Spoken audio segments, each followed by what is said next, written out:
The next topic is morbidity or sickness indicator. So इसके पहले we studied about mortality or death indicator. Here we will study about morbidity or sickness indicators. Morbidity indicator, it helps to measure the burden of disease in a population. ठीक है, it helps to measure the burden of a disease in a population, and thus they will help in public health planning and policy. So इसमें क्या क्या आता है? Prevalence rate, incidence rate, notification rate, hospital admission rates and average length of stay. Morbidity या sickness indicators में we have prevalence rate, incidence rate, notification rate, hospital admission rate and average length of stay. So prevalence is the total number of cases. It is the total number of case. Total मतलब old plus new. Prevalence is the total number of case that is both old and new of a disease in a given population at a specific time, and it is expressed in proportion or percentage.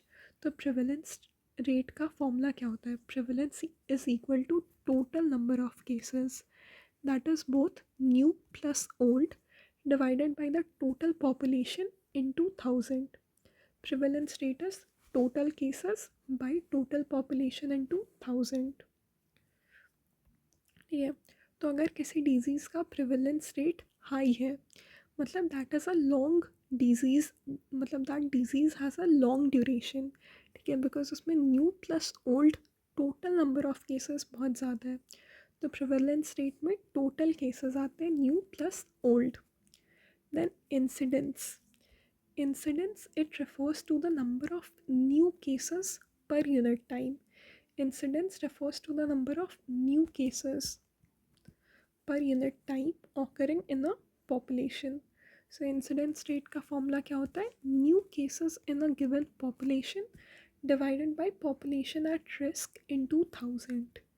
ठीक है, तो incidence rate का मतलब जैसे कि TB है, तो TB का जो न्यू केसेस है वो 200 है, एंड पॉपुलेशन एट रिस्क मान लो 1 लाख है. ठीक है, तो इसका मतलब इंसिडेंस रेट कितना हो गया? 2/1000 पॉपुलेशन पर ईयर.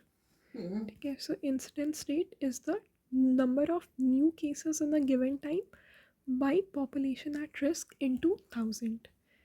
ठीक है, इंसिडेंस रेट अगर किसी डिजीज़ का हाई है तो इसका मतलब क्या होगा? अगर इंसिडेंस रेट हाई है इसका मतलब एक्टिव स्प्रेड हो रहा है उस डिजीज़ का.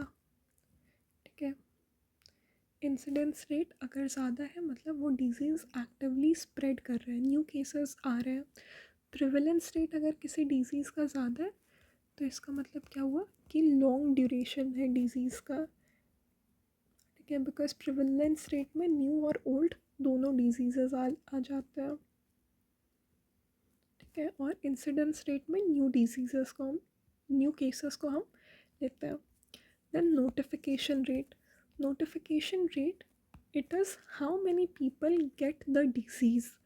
The notification rate refers to the number of cases of a notifiable disease reported to public health authorities per unit population.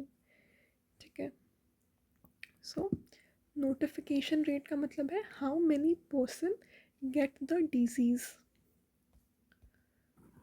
And notification rate का सिग्निफिकेंस क्या है? It will help in disease surveillance, in identifying the epidemics and planning the public health interventions. ठीक है, तो notification rate it is the number of people that get the disease. It refers to the number of cases of a notifiable disease reported to the health authorities per unit population. ठीक है, it is the number of cases of a notifiable disease reported to the public health authorities per unit population. Then hospital admission rate. Hospital admission rate, it shows the burden of disease in the society. Hospital admission rate का formula क्या होता है? Number of hospital admissions number of hospital admissions divided by total population into 1000. Okay, so hospital admission rate is the number of hospitalization due to a specific disease per unit population. Okay, hospital admission rate is the number of hospital admission per total population into 1000. Then average length of stay. Average length of stay. It is the average number of days a patient spends in a hospital for treatment. Average length of stay का formula क्या है? It is the total days stayed by all patients. Total days stayed by all patients divided by total number of admissions. Number of admissions. ठीक है, तो क्योंकि ये average है तो यहाँ पे total days stayed by all patients लेते हैं and it is divided by total number of admissions. This is the average length of stay. और इससे हमें डिजीज़ का क्रोनिसिटी पता चलता है सोसाइटी में. तो क्या क्या पैरामीटर्स है मॉर्बिडिटी इंडिकेटर्स के? Prevalence rate, incidence rate, notification rate, hospital admission rate और average length of stay. Average length of stay से क्रोनिसिटी पता चलता, हॉस्पिटल एडमिशन रेट से बर्डन ऑफ डिजीज़ पता चलता है. So these are the morbidity और sickness indicators. See, this is the morbidity indicator by NFSH, by NFSH, by NFHS5. These are the morbidity indicator.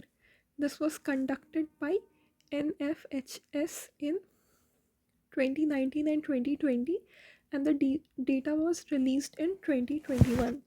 तो इसके according जो under 5 age group का stunting है that is 35.5%. Stunting मतलब जो wait for height ratio है वो stunting का मतलब जो हाइट फॉर एज रेशियो है वो कम है. ठीक है, हाइट फॉर एज जो होना चाहिए दैट इज़ कम. ठीक है, तो अंडर 5 स्टंटिंग जो है दैट इज़ 35.5%. हाइट कम है. And this can be due to nutritional deficiency. Then under 5 wasting जो है that is 19.3%. wasting मतलब low weight for height. ठीक है, तो under 5 wasting कितना है 19.3% and this is also because of food deprivation. Yeah, it can also be because of illness. Then under 5 underweight, this is 32.1%. underweight मतलब लो wait for as. ठीक है, as wait for as जो है वो कम है and this is because of malnutrition. Then under 5 anaemic जो है वो 67.1% है. ठीक है, दैट इज़ ग्रेटर देन 50% लोग. 67.1% under 5 people are anemic. Then high blood sugar in female 13.5%, high blood sugar in male 15.6%. ठीक है, मतलब मेल में ज़्यादा ब्लड शुगर, ज़्यादा मेल्स में ज़्यादा ब्लड शुगर है. और hypertension in female 21.3%, hypertension in male 24%. ठीक है, तो डायबिटीज़ में लाइटस और हाइपरटेंशन दोनों as compared to female males में ज़्यादा है. And this was conducted in 2019 to 2020 and the data was released in 2021. Under 5 stunting 35.5%, under 5 wasting मतलब low weight for height ratio. under 5 underweight जो थे they were 32.1%, under 5 anemic were 67.1%. So this is about the morbidity or sickness indicators, that is prevalence rate, incidence rate, notification rate, hospital admission rate and average length of stay. These are the morbidity or sickness indicators. Then coming to utilization indicators और utilization rate. Utilization indicators से हमें क्या पता चलता है कि how much the public is utilizing the service that are provided to it. It tells about the utilization of the services provided. ठीक है, इसमें सबसे पहला immunization rate आ गया. Immunization rate, it is the percent of eligible individuals, which are mainly children, who receive the recommended vaccines. Then antenatal care, postnatal care and family planning use. तो immunization rate, antenatal care, postnatal care, family planning use, ये सब utilisation rates में आ गया. ठीक है, antenatal care में क्या क्या होता है. एंटीनेटल केयर में रेगुलर चेकअप्स होगा, बीपी मॉनिटरिंग होगा, वेट गेन होगा, फीटल ग्रोथ असेसमेंट होता है, आयरन फॉलिक एसिड सप्लीमेंटेशंस होता है. ठीक है, एंटीनेटल केयर में रेगुलर चेकअप्स होगा, आयरन फॉलिक एसिड टैबलेट्स दिया जाता है. ठीक है, this is given from second trimester for 180 days during pregnancy. And then tetanus toxoid होता है, न्यूनेटल टेटनस टॉक्सॉइड होता है, ब्लड टेस्ट किया जाता है, अल्ट्रासाउंड किया जाता है. पोस्ट नेटल केयर में क्या क्या होता है. Postnatal care, it is the care given to the mother and newborn immediately after the birth to reduce the complication. Postnatal care में monitoring of postpartum haemorrhage, infection, BP. ठीक है, breastfeeding support and nutrition counselling. ठीक है, ये सब. और vaccination जो हो गया, तो ये सब पोस्ट नेटल केयर में आ जाता है. पोस्ट नेटल केयर में पोस्टपार्टम ब्लीडिंग या haemorrhage, blood pressure control, breastfeeding support, vaccination for the newborns, ये सब पोस्ट नेटल केयर में आ गया. And then we have family planning. Family planning में क्या क्या सर्विसेज प्रोवाइड होते हैं. कॉन्ट्रासेप्टिव मेथड्स, काउंसलिंग किया जाता है, and there is treatment of infertility, and then safe abortion services where legal. So these are the utilization rates, immunization rate and antenatal care, postnatal care and family planning use. Then bed occupancy rate, hospital bed utilization rates में we have bed occupancy rate. Bed occupancy rate, it is the percentage of hospital beds at a given time. It is the percentage of hospital beds which are occupied at a given time. Which are occupied at a given time. इसका formula क्या होता है. Bed occupancy rate is equal to total bed days used divided by total beds available in a year into 100. ठीक है, bed occupancy rate का formula क्या है. Total bed days used divided by total beds available in a year multiplied by 100. मानो कि एक hospital में 40 bed है. ठीक है, और उसको हम 365 डेज़ के लिए यूज़ करेंगे, तो total beds available in a year कितना हो जाएगा. 40 इंटू 365. ठीक है, और टोटल बेड डेज यूज कैसे निकालते हैं. मानो कि अगर 20 पेशेंट्स हैं और उनको 2 दिन के लिए एडमिट किया गया है, तो इनका बेड डेज कितना हो गया. 20 इंटू 2. 20 पेशेंट्स हैं who are admitted for 2 days, तो कितने बेड डेज हो जाते हैं. 40 बेड डेज. तो ऐसे पूरे साल के लिए कैलकुलेट कर लेंगे, तो total bed days used divided by total beds available in a year multiplied by 100. ठीक है, अगर टोटल बेड ऑक्यूपेंसी रेट ज़्यादा है, मतलब उस हॉस्पिटल, वो जो हॉस्पिटल है वो ओवर बर्डनड है. अगर बेड ऑक्यूपेंसी रेट कम है, मतलब अंडर यूटिलाइजेशन हो रहा है, so bed occupancy rate is a important indicator for the utilisation of health care facility in the population. ठीक है, एग्जाम्पल एक और ले लेते हैं.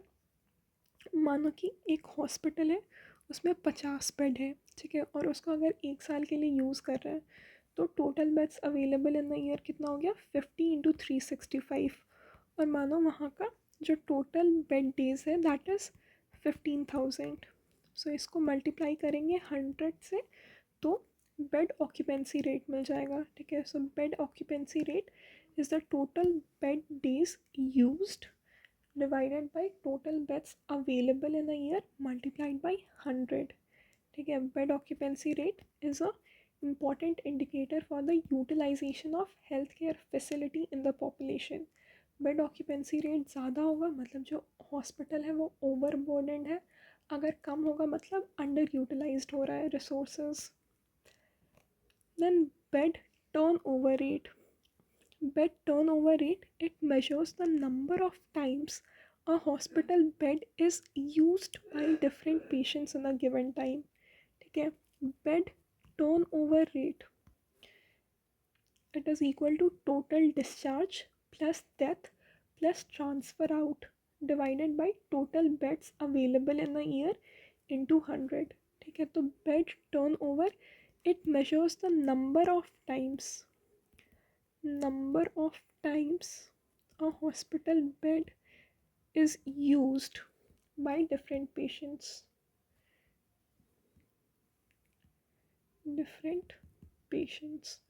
तो इसमें total number of discharges, total number of death और ट्रांसफ़र आउट सब आ जाएंगे। If and it is a important indicator of the efficiency of the health care facility, ठीक है। Bed occupancy rate, it is a important indicator for utilization of healthcare facility। Bed turnover rate is a important indicator of the efficiency of a healthcare facility। ये इसका एक example मान लो कि एक hospital में 10 bed है, सॉरी एक hospital में 50 बेड है और total number of discharge plus death plus transfer out 1000 है, ठीक है। तो इसको 100 से मल्टीप्लाई करेंगे तो बेड टर्नओवर रेट आ जाएगा। Total beds available in a year denominator में होगा। So bed turnover rate is the total discharge plus death plus transfer out divided by total beds available in a year into 100। तो इससे जो है bed turnover rate से हमें chronic और acute disease के बारे में पता चलता है। अक्यूट केयर में जो बेड टर्नओवर रेट है that will be high. Bed turnover rate is high in acute cases like pneumonia या किसी सर्जरी में। जो बेड टर्नओवर रेट है वो हाई होगा क्योंकि जो पर्सन है वो क्विकली रिकवर कर जाएगा and he will leave. Chronic cases में जैसे कि टीबी हो गया या स्ट्रोक रिहैबिलिटेशन हो गया, ठीक है, तो इन केसेस में बेड टर्नओवर रेट कम होगा because the patient will stay for a longer time. तो the number of times that the bed will be used by different patients will be less। तो chronic care में number of bed chronic care में bed turnover rate is less। Then bed supply rate, it is a public health indicator। It measures the hospital beds available in a population, ठीक है। Bed supply rate is equal to bed available divided by total population served multiplied by 1000। Bed supply rate is equal to total number of beds available by total population into 1000। WHO के according the bed supply rate should be greater than 5 per 1000 population and it is of public health significance। Bed supply rate is equal to beds available divided by total population served into 1000। Then average length of stay, ये एक morbidity indicator है। It is average length of stay। Average length of stay is equal to total duration of stay divided by total number of discharge or death। Total duration of stay divided by total number of discharge or death। It is a morbidity indicator, level and type of sickness in that area, ठीक है। इससे हमें level and type of sickness का पता चलता है। Then this is the MCH indicator by NFHS5। MCH stands for maternal and child health. MCH stands for maternal and child health, और NFHS का फुल फॉर्म क्या है? N से national, F से फैमिली, H से हेल्थ और S से सर्वे. So this is a National Family Health Survey 5 which was done in 2019 and 2020 and the data was released in 2021. तो इसके according antenatal care in first trimester is 70%, which is a good coverage, good antenatal care coverage, but यहाँ पे 30% is still missing. 4 ANC का percentage क्या है? 58%. तो WHO के according 4 plus antenatal care visit is recommended. तो यहाँ पे सिर्फ 58% वुमेन ने 4 एंटीनेटल केयर विजिट किया था. Then NNT stands for neonatal tetanus toxoid. NNT stands for neonatal tetanus toxoid और इसका भी अच्छा परसेंटेज है, that is 92%. IFA stands for iron folic acid tablet. More than 100 days के लिए 44% वुमेन ओनली कंज्यूम्ड इट. तो आयरन और folic acid tablet should be taken from second trimester for 180 days during pregnancy and 180 days during lactation according to Anemia Mukt Bharat program. Then MCP card, that is Mother and Child Protection Card. MCP card stands for Mother and Child Protection Card. ठीक है, इसका भी अच्छा percentage है, that is 95.9%. It is a government issued card recording vaccination, ANC checkups and the nutrition status. Then institutional births, that is hospitals में जो birth हुए हैं, that is 88.6%. Home birth is 3.2%. ठीक है, this is still a concern क्योंकि home पे medical supervision नहीं होता है, तो इसके कारण मैटरनल और नियोनेटल मोर्टेलिटी रेट के चांसेस ज़्यादा होते हैं. Then cesarean section birth का percentage is 21.5%. ठीक है, तो WHO सजेस्ट करता है कि cesarean section का जो birth rate होता है that should be 10 to 15%, पर यहाँ पे 21.5% है. ठीक है, तो जो प्राइवेट क्लिनिक्स होते हैं वहाँ पे unnecessary C-sections भी हो जाते हैं बिकॉज ऑफ फाइनेंशियल रीजंस. ठीक है, फिर अनीमिया मुक्त भारत के according iron and folic acid tablet should be taken from the second trimester for 180 days during pregnancy and 180 days during the lactation. ठीक है, तो इस सर्वे के according the percentage of women who utilise the iron folic acid tablet services were just 44.1%. ठीक है, सो इसमें हमने क्या क्या पढ़ा? सबसे पहले मॉर्बिडिटी या सिकनेस इंडिकेटर्स पढ़ा, जिसमें we saw the prevalence rate, incidence rate, notification rate, hospital admission rate and average length of stay. Then utilisation rates में immunisation rate, antenatal care, postnatal care, family planning use, ये सब पढ़ा. Bed occupancy rate, bed turnover rate, bed supply rate. ठीक है, ये सब पढ़ा. And then we saw the MCH indicators by National Family Health Survey 5. So this is it.